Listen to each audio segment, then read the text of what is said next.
It is Tuesday, November 12th, and you're listening or watching another edition of the Boiler Breakdown. I'm Tanner Lee, along with Evan Webb and Andrew Eiler.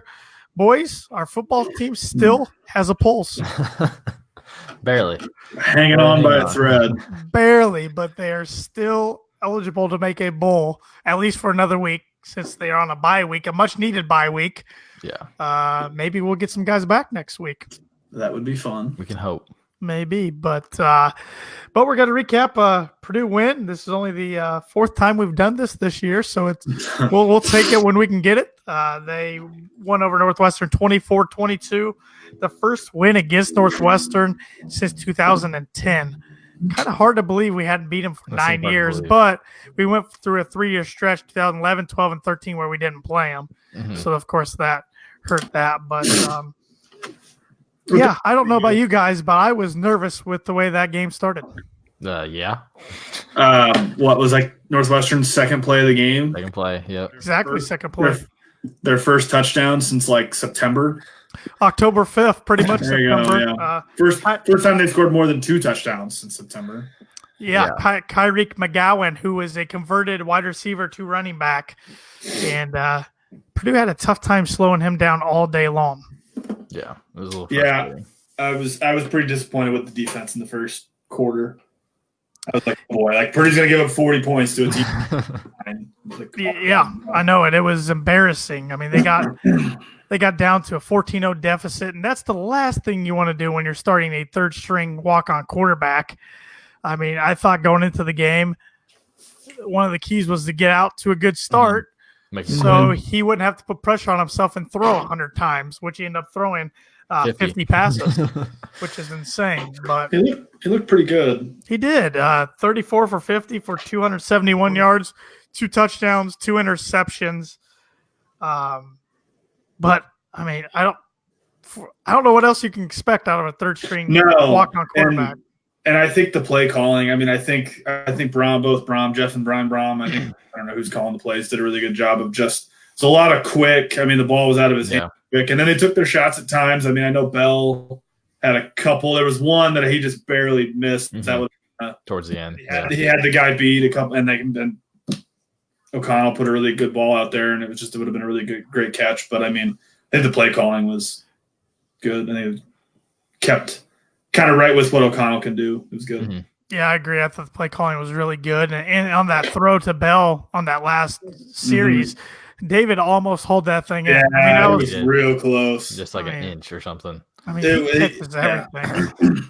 And he had his guy beat by like 2 steps, and I know he's like a good athlete. I don't think he's like a burner like Ondell, like he's gonna run past somebody. I think he's just a really good wide receiver. I mean, do you think David's gonna end up being a freshman All-American?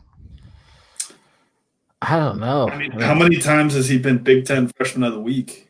This is the 3rd time this week. Yeah. Might as well name it the David Bell Freshman of the Week Award. I was going to say, is he like Big Ten Freshman of the Year at this point? How many touchdowns does he have? I'm trying to think like him compared to like Rondale's numbers last year. I feel like Rondale's numbers were just stupid. Yeah, I don't think I didn't think he had that.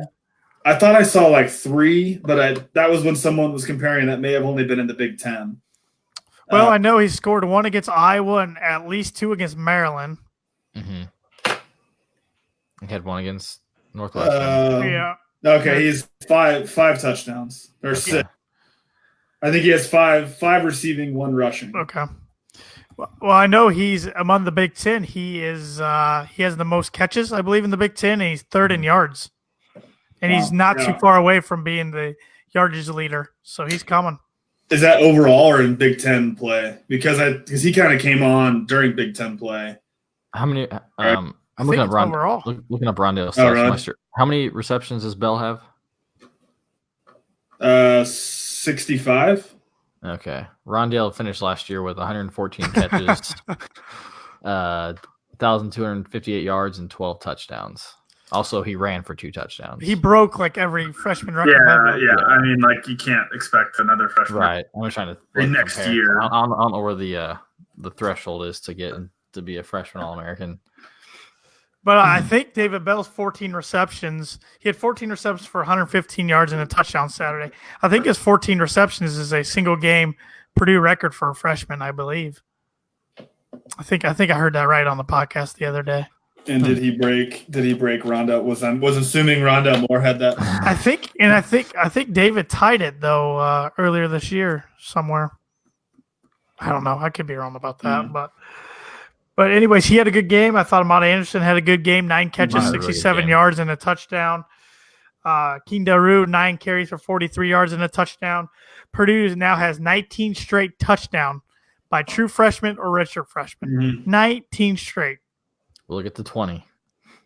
Yeah, I mean, why not? Yeah. I mean, man, 19 straight. That's just crazy. And I love how the Big Ten Network and the Big Ten commentators keep bringing it up when they're talking about Purdue. Because like Jerry DiNardo, every time he talks about Purdue, he talks about the injuries and all the freshmen scoring, and he realizes that the future is really bright. Mm-hmm. I mean, could we see Purdue be like Northwestern last year in the year with some momentum and possibly be ranked next year come week 1?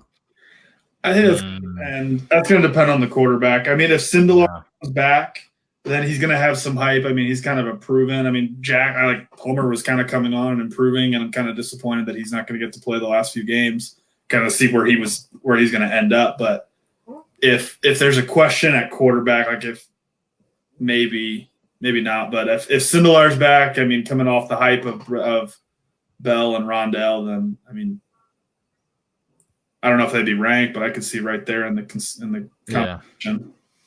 And if they're not ranked, they're gonna have to get off to a good start because they start off at Nebraska, then Memphis at home, and Air Force at home, then at Boston College. So it's not gonna be easy sledding next year, but. And who knows? Aiden could play really well here the next 2 weeks, and his name could be right in the conversation next year for starting quarterback. And yeah, it's true. I sure would love to see Purdue give him a scholarship. Yeah, I'm sure there's going to be. I mean, if you go out and you lead 2 game-winning drives, we don't have a lot of scholarship availability. That's the problem. We just don't have.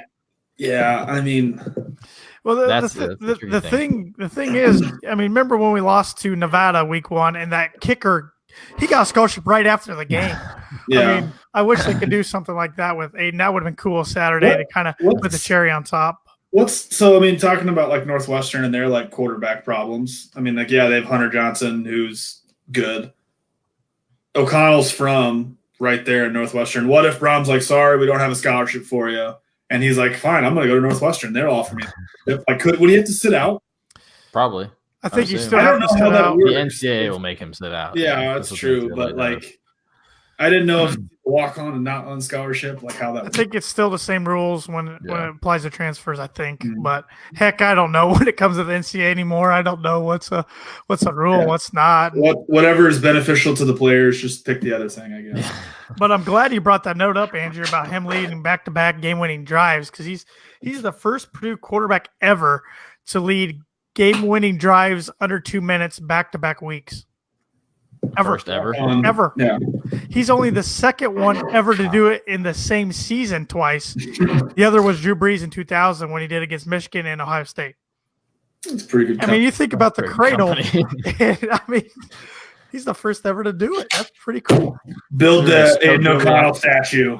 We shouldn't have to come behind. We were so good then. With all those other quarterbacks. Yeah, you're right. But I mean, even Greasy and Orton, Dawson and Orton and even Painter and I mean Herman. They just weren't playing close games, I guess. Yeah, it's and really, it's speaking of also a milestone in playing close games. I saw a stat where J.D. Dellinger is the first Purdue kicker ever to hit 2 game-winning field goals in his career. Mm-hmm. Game-winning field goals under a minute, like 3 years ago. Yeah, did he kick as a true freshman? Yep. And then he and Spencer Evans split in 2017. Then he redshirted last year. Redshirted late. Yeah, he's been awesome this year. Yeah, I will say I ripped the guy a lot the past few years, and he worked on his craft last year, and his leg strength has improved so much. He's a threat on kickoffs. He booms them out in the end zone more times than not. It's huge. Yeah, that's huge. I was a little worried about that. Yeah. I mean, So over at Evanston, and I was a big Evans fan. But yeah, JD's improved a lot, and it's been awesome. And he was awarded Big Ten Special Teams Player of the Week, second time in his career. The other time was back in 2016 when he made the game-winning kick in overtime at Illinois in Daryl Hazel's last win as Purdue's Huge coach. win. Huge win. Yeah. So, and be honest here. What was your confidence level when he lined up for that 39-yarder against the wind? Like on good. Yeah, on good. Wasn't. I mean, it was better than I thought. I was glad they got it up to around the 4. Yeah. I'm kind of remembering. I felt better about that kick than I think it was the earlier that drive when I can't remember what it was. It might have been the drive before where it looked like we were going to go set up for a field goal, but it was like it would have been like a 50-some yarder. Yeah, it was on that drive. It was on the 4th drive. down. Okay. We ended up going for it, and David Bell, they got the pass interference call. That's right. Yeah. That we got like 3 pass interference calls. Yeah. They wouldn't call it all freaking game, and they decided, man, it worked for us. But consistency of the Big Ten refs, well, I'll tell you. Kind of just talking about that though, like how bad, like away to Northwestern to lose, to go down, get. I don't know. How far was that field goal they missed? 37-yarder. Yeah, okay. Chicago kickers, man. Chicago kickers. Doinks it off the upright. And then how many penalties on that last drive extended? 3? 3, yeah. I think 2 pass interference and a hold, maybe? Yeah. Yeah. Yeah. So, I mean, brutality of being a Northwestern sports fan right now. Oh, my gosh. That was – yeah. Brutal. But on the 4th and 4, that's where it was. At 4th and 4, when I think Purdue called timeout, Northwestern called timeout. Minute left, it was like a 55-yarder. Purdue was on the 3rd. I was like, "There's no way." I was like, please do not attempt this. And then when we got close, I felt I was probably 60% sure. I mean, it wasn't great, but it's more of the wind. That's something I was worried about. Was just the wind. And even when they kept talking that up. Yeah. Even when they were getting ready to kick field goal, I was kind of mad they went run. I kind of want to do one more pass and try to get closer. But you take a risk of a batted ball or a tipped ball, ricochet, something weird. I mean. Yeah. I think it would have been Jack or Sindelar would have been absolutely, but. Yeah. I was a little worried. Yeah. I was a little worried when O'Connell spiked it with 8 seconds left. I was like, oh, come on, like wait until like 3. We don't have to kick off. And I was ready for a heartbreak when they the lateral and they pitched it back. I'm like, oh god, he's got a lot of blood. Got a comment here from Travis Watchring. Said, "What up, boys? Wish I liked Purdue to support this pod. Go Red Zeiler." Yes, sir. Big off season for the Reds coming. DD Gregorius coming home. The season. Yasmani Grandal coming home. Back to the Reds. Travis is a Notre Dame football, Ohio State basketball fan, but we will not hold that against him. So at least he likes a different Big Ten basketball team than a lot of Notre Dame football fans like. True. So it's very true. So who's got a tough game going right now, right? They're up like 7. Yeah, North Alabama. Who, Indiana? Yeah. Yep. I was gonna say Ohio State plays Villanova tomorrow. Oh, sorry, I was referring to the other Notre Dame basketball program. That'd be a good game. Ohio State Villanova. I will say, go back to the football game real quick before we wrap that up. I will say the one thing I was nervous about on the kick, I was more nervous about it getting blocked. Yeah, or a bad snap really than I was. I don't know why I wasn't worried about that. I feel like I should because our special teams have been pretty terrible this year. Mm-hmm. But I just was not worried about it getting blocked. I was worried about him just shanking it and losing that way.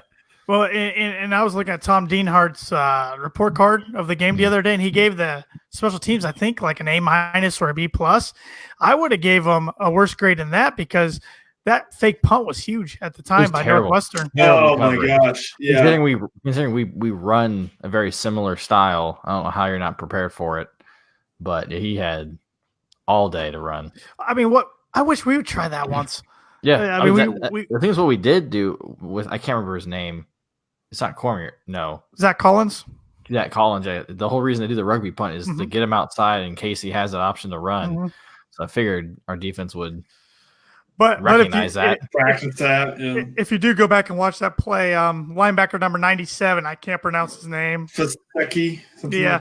He came inside. No announcer can announce it either, so don't worry. He came inside instead of going outside, And Yeah. right when he went inside, there was nobody there, and the punter read it. So it was a good play by Northwestern. Oh, yeah. But it was frustrating. Besides that, though, I did think the special teams played good. Besides that, I thought the offense played pretty well, besides the 2 picks. But like I said, I thought Aiden played pretty well, especially when his first reads were open. He was really solid. Yeah. But when his first read wasn't open, then he kind of panicked a little bit. But he did make 2 plays with his feet, which I didn't see that coming. So Yeah. Had the safety, which was just that was him, bad. Yeah, just him panicking. I think that's all it was. Yeah. I was a little upset with the play call there. I thought they should just kneel it and take it in half or just run the ball. Yeah. But I don't know. And I was mad at the refs on the play before because that was not a block in the back. That was an awful call on that screen, but is what it is. So overall, a good win for the Boilers. On defense, I thought Cam Allen played really well, 7 tackles on a pick. I think he's got a really bright future. But Nick Holt's now up to, I think, 2nd in the Big Ten in tackles and 6th in the nation or something. Did I say Nick again? Ben. Gosh dang it, Ben. So, but Nick would be first in tackles. He would. You're right. He would absolutely. So, but good win for the Boilers. This team might be struggling record-wise, 4-6, but I still like watching this team play. Yeah, they're enjoyable. They fight. They fight. So fun to watch all the young guys. It is. Just kind of improve every week. It is. For how down on the defense I was, like 10 minutes into the game, I mean, they turned it around pretty quick after. I mean, okay, they gave up 6 points after the first quarter, not excluding that safety, that not on them, but they turned that around a lot. They do a good. Don't break. Yep. That's exactly what I was going to say. They do a great job of bending, but not breaking. And that holds up against Jonathan Taylor, though. Yeah, because yeah. I was a little. The one thing I was like slightly upset about is just I think there's kind of a pattern of that last drive. Northwestern had the ball when they came down and eventually missed the kick. I mean, they were moving it pretty easily. And if it wasn't, there was a holding, I think, right, that made on first down for Northwestern that made it 1st and 20, kind of killing the clock. And that was the only reason why I felt like Purdue was able to hold them to a field goal was that penalty alone, because they even got 12 or 13 yards or something like that on the next 3 plays, but then settled for the kick. But that's a pattern this year, it seems like, of where the defense has had a chance to make a big stop or kind of a game-saving possession like that and haven't been able to really do it, come up with that big play. And to be honest, we were pretty fortunate. Kyrie McGowan was hurt because, like I said, he had 17 carries for 146 yards and a touchdown, but he got hurt towards the end of the game. Wasn't in on that last series or 2, so that benefited Purdue big time. It didn't really matter. I mean, they were getting like 5-6 yards of carry, but he could pop a big one without him. Yeah. But hey, a win's a win. We'll take it and on to Wisconsin, get the bye week, get some guys healthy. Just a few more bodies out there would be nice. It would be really nice to have number 4 back. I just want to see him with number 3. Give me Rondell and David. Oh, man. But also, I don't want him out there unless he's 100% because – See, I'm really torn right now. Like, I would love to see him against Wisconsin, but I would like to see him way more against IU. I want to see him against both, but I've given up on Lorenzo Neal. I've just given up. I don't know. Hopefully he's back in the Purdue uniform next year, but my guess is he's going to try to go pro. But how interested will the NFL be in a guy who hadn't played in a year? I don't know. But ACL surgery, But he could go to the XFL, I guess, if he really wants to play that bad. I have no idea. So I can't imagine. I mean, coming from an NFL family, I can't imagine you'd want to settle for anything less, at least at the start. But taking a risk, in my opinion, to not play. We'll see. And Purdue offered a junior college cornerback today. I believe Purdue is his 27th offer. He's pretty good. I forget his name off the top of my head. I should have wrote it down. But he's a 4-star corner. That tells me, I mean, that's, Purdue doesn't have room, really. So I think they know that some guys are going to leave. They've offered quite a few JUCOs though, and I mean, if he's got 27 offers, and what I read about him was that they thought like Auburn was going to get him, and then like Texas A&M now, and now Auburn's like, we don't know if they have room. I mean, there's a lot of big SEC and those type of programs going after him, and this could be just a shot in the dark where Brom's like, hey, you want to come be an instant impact player, like here's your chance. But very true. I don't know. I mean, I'm sure there's going to be some attrition with. I don't know if it's the recruiting class, the guys committed, or if it's got current guys on the roster. I mean, they're always. I think that's just they're kind of taking a shot and improve the roster any way they can. Mm-hmm. Before we switch gears and talk basketball, you guys want to pick some football games real quick? Yes, sir. All right, around the Big Ten this week, we do have some, I'd say about 2 decent matchups this week. We got Michigan State coming off a big old 25-point choke job to Illinois, traveling to rival Michigan, who's number 15 in the nation, and Michigan is 13.5-point favorites. I think Michigan covers. I think Michigan State is struggling. I think who do they have left? They have Maryland and Rutgers after. Oh, Michigan, okay. Or Yeah, Rutgers and Maryland. Yeah. So they're going to back their way into a bowl at 6-6. Yeah, Been there. I'll take it right now. Hey, I say Purdue has that chance. But they wouldn't be backing their way in. They would not be. Yeah, they'd be. Yeah. I agree, Evan. I got Michigan and covering. Yeah, I think they'll cover. Got Indiana 7-2, newly ranked, making Purdue now the longest Power 5 school that hasn't been ranked in the top 25 since 2007. I read the other day the last time IU was ranked. 2 days later, the sitcom Friends debuted. That tells you how long ago it was in 1994. But anyways, Indiana is traveling to number 9, Penn State, coming off their first loss of the year to Minnesota. I think they're going to be pretty angry. Penn State's a 14-point favorite. Indiana hasn't beat Penn State, I don't believe, ever, or at least they've never won. So I would love to see Penn State win by about 40. They're going to be pissed off. I think they cover easily. I don't know if they'll cover, but I don't think it'll be easily. I think it's either right on it or like 3 points above. Yeah. I think it'll 21. But, Indiana fans are pretty happy, which deservingly so. They're 7-2, but their combined record of all their opponents 17-49. All their opponents they've played. So, and they've played every team they've played that Purdue's beaten, except Penn State. So. Who's their best win right now? Like at Nebraska is their best win. Yeah. Okay. I mean, that's a tough place to play, no matter. Yeah. And, speaking of Nebraska, they're coming off a bye week. They're hosting number 14 Wisconsin. Wisconsin's a 14-point favorite. I hope Wisconsin walks through easily, just so they're not angry coming into next week. I hope they coast. Yeah, I think they win. I think they cover. I don't believe in Nebraska's defense at all. I think Jonathan Taylor just has a day. I think Wisconsin wins, but I do think Nebraska covers coming off a bye week. I think they need to do something down the stretch if they want to make a bowl game because they still play Iowa as well. So I don't know. Here's a barn burner for you. 1-9 UMass at 1-8 Northwestern, and Northwestern is a 40 point favorite. Wow. Are all of UMass players like 5'8"? Oh my! There is no way Northwestern covers because there's no way Northwestern scores 40. No, yeah. I agree. Northwestern wins, but they don't cover. I don't know. I mean, I felt like they were about to score 40 on Purdue, but. I think they win like the 20-3. I think that's what they do. I think they finally get their second win of the season, but they don't cover. And then we got number 2, Ohio State at 2-7 Rutgers.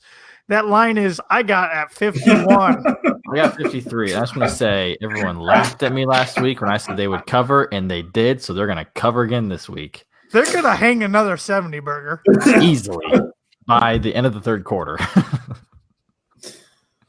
What's been, oh my god! Oh, Jim Delaney's getting a laugh on this one, isn't he? All the way to the bank. Does Rutgers finish this game? They might go up and pick guys out in the stands and see if they have any eligibility left. Oh I agree, Evan. I think Ohio State covers. They give the ESPN predictor gives them a 0.3% chance winning. I think that's too high. That is too high. They just get 0. It's just not happening. Oh, this could be awful. It's literally, if somebody likes horror films, watch this football game because it's going to be a murder on the field. How much is Rutgers getting paid to go play this game? To host this game, you mean? Yeah. That's what it feels like. It feels like they're getting paid. They're like a Mac team. Yeah. Ryan Day's gonna walk across the field after the game with a check and just give it to the coach. And then we got that's pretty good. And then we got the Big Ten game of the week, number 8, Minnesota 9-0. Probably have to put some respect on their name now. Yeah. DJ Fleck. At number 20, 6-3 Iowa, but Iowa's a 3-point favorite. Minnesota has not won at Kinnick in 20 years. I was shocked at how Minnesota was able to handle Penn State. That place was jumping. It was nuts. I read a stat today. There was 16.5%, I believe, households in Minneapolis tuned in for that game. That's the highest out of a city all season for any college football game. Say 16 or not 16. even 16.5% of the whole population in Minneapolis. That doesn't seem that high. Wow. It's a big I was thinking Big I thing. agree. Yeah. Maybe I'm just I was thinking 50%. Yeah, but like an Alabama, LSU. You're not telling me Tuscaloosa wasn't 100%. the whole city was at the game or around the stadium. Yeah. So nobody was watching. It's true. And it was on TV anywhere because somebody was there. Yeah. So, but who do you like in that game? I'm gonna take Minnesota. Yeah. Just because it's a win-win for me. If they lose, I'm happy, and if they win, I was right. I don't know. I don't believe in Kirk Ferentz. No. In a game, I feel like I don't. What's wrong with Ferentz? He's been there for 25 years. He's a good coach, but I think he's pretty boring. And he is boring. Yeah, I don't think there's much. I don't know. I feel like Minnesota is on a roll, and unfortunately, I think they're going to be 10-11. I feel like they're going to come in still with their heads real high, and Iowa's going to beat them. Okay. And that just could be because I really don't like Minnesota, but I'd be okay with that too. But we'll see. I don't know. Nate Stanley's been really disappointing this year, so we'll see. What? Yeah, man. Top 25 games. We won't go over them all, but let's see. Let's do a few here. Got number 5 Alabama coming off the loss to LSU. They're at who I picked to win, by the way. Yes, you did. Kudos. Evan. They're at 4-5 Mississippi State. Alabama's a 21-point favorite. Roll Tide rolls. Easily, I think. This is going to be Nick Saban just obliterating his team this week, and they're going to come take out some frustration. Well, I was listening to the radio this morning, and they were talking about one of his press conferences because they were asking people wanted to ask him about college football playoff and all that stuff, and said something about how they've had a certain stretch where they haven't lost more than one game in I want to say a decade or something like that. So that's their whole focus. And they're not losing the rest of the way. Sheldon Coleman says PJ Fleck is using me as a motivation every week. Yeah, you're probably right. I probably should shut my mouth. He's got Tanner posted on the clipboard material. Tanner, you got clipboard there. Yeah, knowing him, he doesn't even have a bulletin board. He has something weird or something. I don't know. Picture like a cutout of a canoe or something. I don't know. How cool would that be, though? He's PJ Fleck. You see him on the sideline. He's got the bullet breakdowns. That would be awesome. That would be great. These guys say we suck. He did say today in his interview with the college football rankings, they talk about every Sunday. They celebrate Saturday night after their wins. They celebrate Sunday again. They bring up what people are saying about them negatively. Then they high five each other. They tell each other how good they are. Then this is exactly what he said. And they zip up their leather vest, get ready to be coached, and move on to the next opponent. That's word for word. That's word for word what he said. I am not making that up. Leather vest. Leather vest. That's what he said. Do they hop on their motorcycles next and burn out of the parking lot? Wild hogs, baby. I have some disturbing mental images in my head of PJ Fleck in a leather vest. But man, how insecure do you got to be to focus on what other people are saying about I know. No, that's exactly word for word what he said. So, I like Alabama to cover too. Circling back. Speaking of Minnesota, Alabama's gonna be Mississippi This State. is gonna turn into a PJ Fleck He's gonna search for his name, find this podcast somehow, and He's not Dan Dockage. Oh, sorry, did I say his name? Whoops. Number 11, Florida, 8-2. They travel to 5-4, Missouri. Florida is a 7-point favorite. I was a little surprised by the spread. I thought it'd be higher for Florida. At Missouri. Mm-hmm. Yeah. He's 5-4. I think they cover. I think they take Florida in the points. I'm gonna say Florida right at 7. Well, I'll take Florida. They cover. I like that. Number 23, Navy, 7-1, travels to South Bend to take on the number 16, 7-2 Fighting Irish. Notre Dame is a 9.5-point favorite. God, I want to pick Navy so badly. Yeah. Notre Dame always struggles with Navy. Yeah. Because they don't. I think it'll be close. I'm gonna say Notre Dame by like 3. I think Notre Dame barely. I think they cover like right at 10. I think Notre Dame by about 13. So I'll say they cover. I think they finished 10-2. I think they beat this. They win this game. They beat Boston College and they beat Stanford and finished 10-2. But I don't think that'll get them in a New Year's Six bowl this year. Oh, really? New Year's Six. I would say playoff now. I mean, they're gonna have to finish still in the top part of the rankings to get up there. Yeah, so. sure. I mean, but it's Notre Dame. They'll travel, so that'll the brand. That'll get a bigger bowl just for that alone. One of the better games this week, if not the best game. You got number 4 Georgia. Georgia's in the playoff if it ended today. 8-1 at number 12, 7-2 Auburn. Georgia's a 3-point favorite on the road. I think I'm still biased. No, go for it, Webby. I was gonna say I think Auburn ends their playoff hopes. See, I was gonna say the same thing. I'm picking Auburn. Ever since how they dominated Purdue last year, it's in my head is like they are so good. Like, yeah. I was watching the Giants the other day and Slayton caught a touchdown. I was watching with my dad and I'm like, hey, there's the guy who killed Purdue. He goes, you got to be more specific than that. The punter? Was it the punter? But that was that guy, Evan. I remember I looked at you like after the second play of the game. I'm like, oh my God, they're fast. So that's what they mean by SEC speed. SEC speed. Got it. When we literally had 1, maybe 2 guys that could be on the field with them. So yeah, Rondell. And maybe Marcus Bailey. Maybe he had to field 11 on the field, so it didn't really work out. I'm taking Auburn as well. Just why not? Wow, man. Number 19, picks there. Yeah. Number 19, 6-3 Texas. Hard team to figure out this year. Yep. At 5-4 Iowa State. Iowa State is a 6.5-point favorite. Kind of surprised by that. Yeah. Who has Iowa State beaten?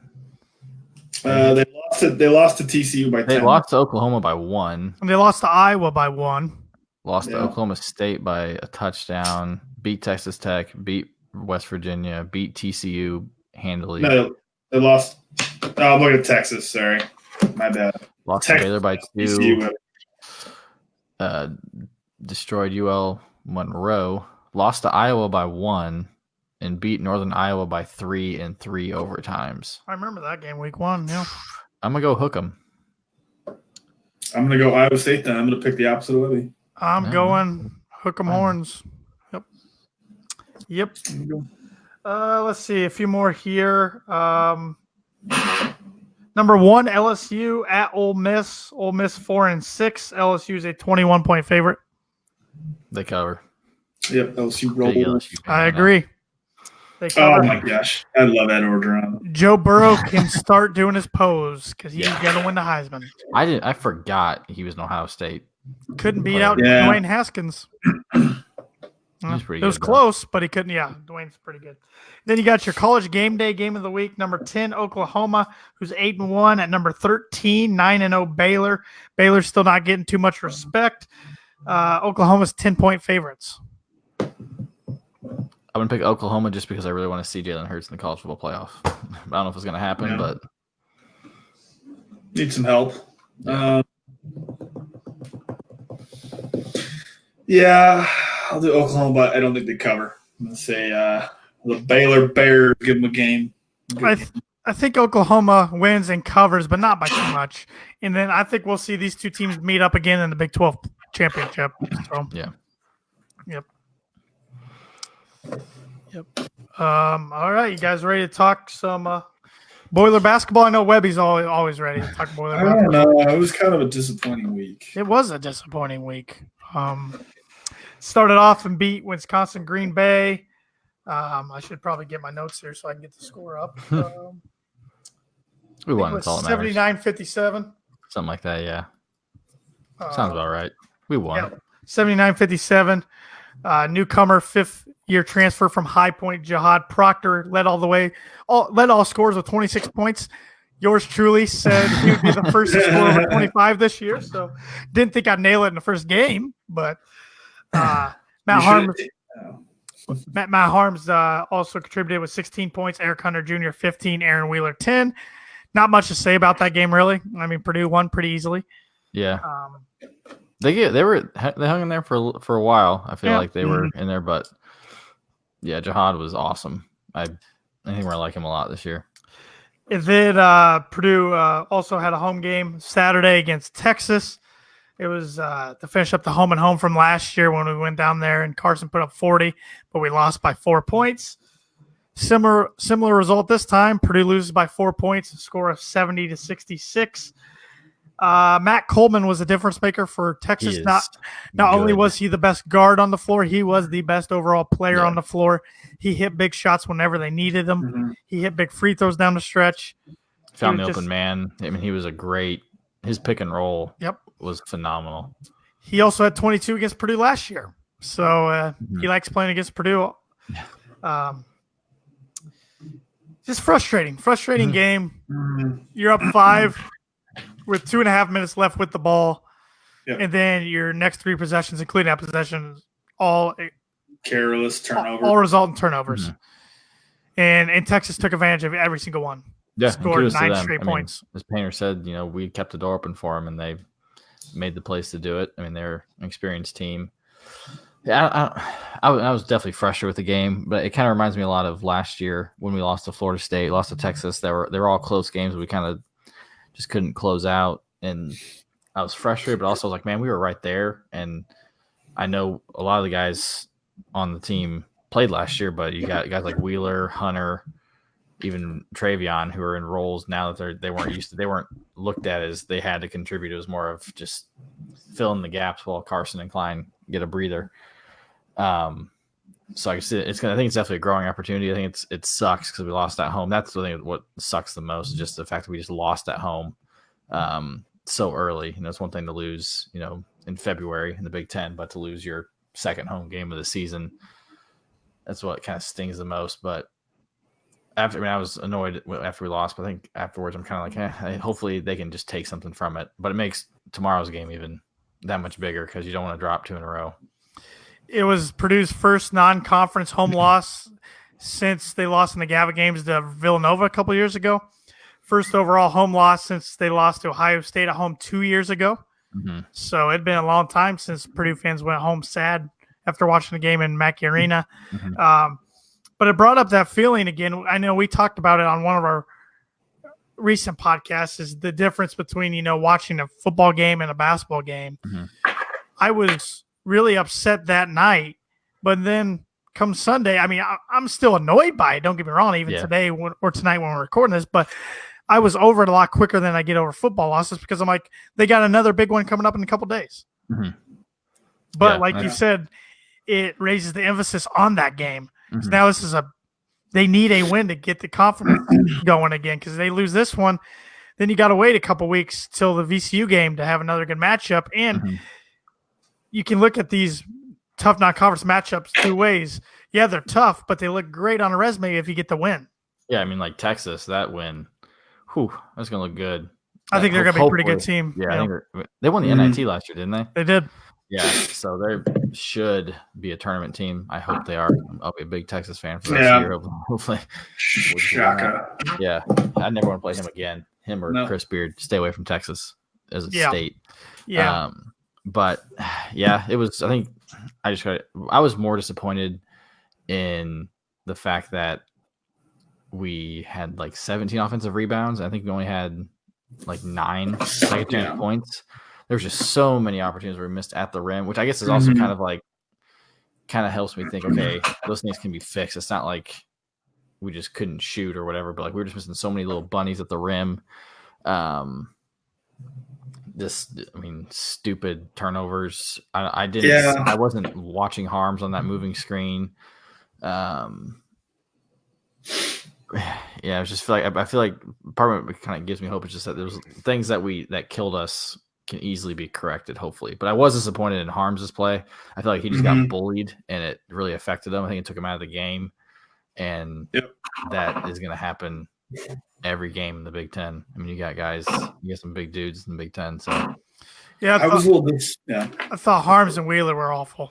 Just to put it, Aaron couldn't buy a bucket. He couldn't even make a dunk. It just was one of those nights. He missed 2 dunks. One was really difficult, though. One was more of a missed layup trying to convert it to alley-oop, which I was frustrated by that. I thought we got too fancy. Yeah. I was really frustrated with Wheeler when he had that fast break. And I think he had Hunter. Yeah, 3 on. Yeah, and he looked like he was gonna pass it. I was like, he's gonna pass it. Then I think he took too long to the side. Then he went up for layup and just missed it. And it was just like, God, just pass the ball. Like he can give it right back to you. How many times? I don't remember who did it, but how many times did it was like Sasha, or I know Boudreaux had at least once where he like blew by. It looks like he had a layup and like Texas blocked it from behind. That center was freaking good. Yeah, I'm glad we got him out of the game. I don't want to know what the game would have been if he didn't get 2 fouls. Yeah, because he was athletic. Mm-hmm. I don't know if we'll play a team with their athleticism or even their good set of guards that good. Michigan State maybe, but but it's rare to just looking at the stat sheet to see the home team out rebound the away team by like 13, 14, 15, whatever it was. So we had 17 offensive rebounds. Yeah, have less turnovers, second chance points, and lose. Yeah, we shot 41%. I mean, Nogel Eastern, who's not a jump shooter, went 3 of 10. I mean, those 7 shots he missed were all 5 feet in. Exactly, he's got to finish those. Yeah, I mean, you could tell he's still not confident in his. No. He did hit one. He had like a turnaround. I'm like, okay, here we go. Yeah, I thought that was gonna be a start of something. Eric Hunter had some big shots. Sasha was awesome. Hunter, first half he didn't do much. Yeah. Boudreaux, yikes. I don't think he's a 4. I don't know if he's a Big Ten. He's not a 5. I mean, he's just. Yeah, he's in a tough situation because he's a decent shooter, but you don't get a lot of minutes, so you don't want to come in hunting for your shot. But yet, if you come in and never shoot, you never shoot. So you're right. I like him. I do too. Yeah, he just I just don't know he can guard. He can't fill that Grady role. No, he's too slow at the 4, but he's not big enough for the 5. It's just. Just a tough spot he's a for him. Tweener that's not. Yeah. I just hope that he can get some chances to kind of show off his hustle, which I know he has. That's what he's kind of known for. Hopefully, he gets some chances to contribute because he needs somebody to. Because we got redshirting 2 guys. I mean, that's Gillis was supposed to be that 4, and I mean, if he still could play. We're planning on redshirting, but I mean, that could always change. If you play them at all, they're redshirts all. Yeah. So you get like football and be able to play some games. I guess what I'd like to see kind of going forward, I'd like to see Hunter and Proctor be more aggressive. I know Proctor, when he pushed it, I mean, I don't think he was picking the spots a little bit, but I mean, when he's aggressive, I really like what he can do. Like Hunter, the same thing. Hunter gaining confidence. I mean, he ended up with 12. I mean, 2 of 2 from 3, 4 of 4 on free throws. But I mean, I think him, Eastern, and Proctor being aggressive and kind of driving, that'll help force, because I mean, they really didn't get the ball in the post. Real physical around the perimeter. They were really physical. No, they were. I mean, Texas was good, but I mean, the guards weren't trying to pass down low. I mean, but so I think they need to kind of soften up. I feel like that might be a struggle for this team, at least for right now, just because we never had to, at least a lot of these guys never had to really do it, because a lot of it was all, pick and pops with Harms or pick and roll, where it wasn't like we're actually trying to feed the post like we did with a Hammonds or a Haas, because the guys who were used to that are now gone. I mean, Eastern's the only one who probably maybe did that with Haas, but a lot of these guys, I think, Yeah, he's a pretty big guy who can pretty much catch everything. Yeah. So I feel like that might be a little sort of just learning how to properly feed the post at this level because we just something that those guys never did last year because that just wasn't our offense. Our offense was give Carson the ball and watch out.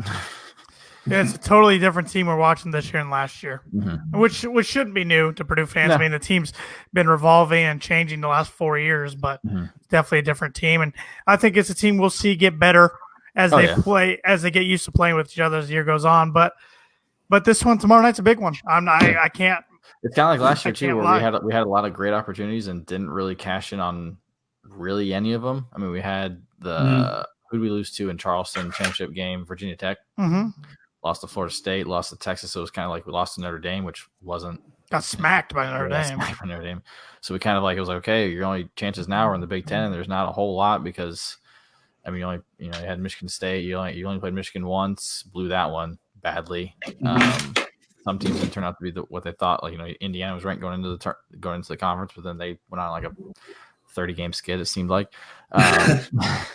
But there's only so many opportunities in the conference. We know there's the bottom of the Big Ten is atrocious. So there's fewer opportunities in past years. So you got to take advantage of the ones that you can. But also, I feel like last year, even though our non-conference was bad, I think the tournament committee really valued the fact that we challenged ourselves before the in non-conference, and that paid dividends when we had the wins in the conference. Yeah, no doubt.